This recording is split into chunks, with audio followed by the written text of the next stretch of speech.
Okay guys, ranking kali ni kalau hantu tu intai aku pada waktu malam. Okay, yang pertama sekali pun dah agak menyeramkan ya. Aku risau kalau nanti time aku tidur, dia tidur kat sebelah aku. Mampus. Hello. Tapi macam comel pun ada.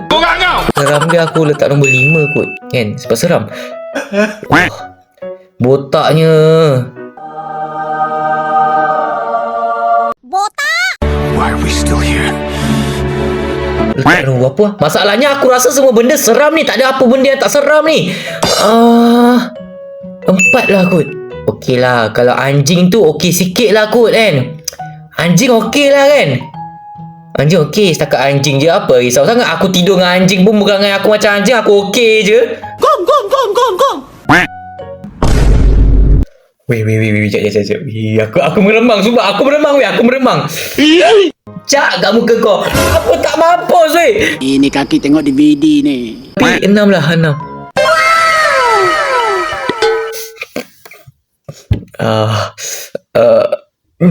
Ni seram weh. Sumpah ni seram weh.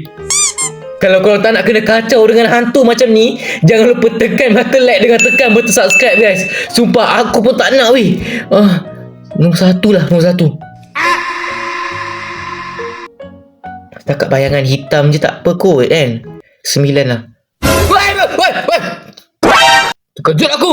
Hei ya Allah. Kalau aku buka pintu nampak muka ni, memang aku tampar muka badut ni sumpah. 2 weh, 2. Hello there. Wah. Weh, aku rasa semua benda seram weh. Tak ada apa benda yang tak seram. 8 lah. 7 pula ya Allah. Kenapa mesti badut Kenapa mesti badut? Siapa yang sama dengan aku yang tak suka badut, korang komen kat bawah. Okay. 8. Okey lah sikit kan.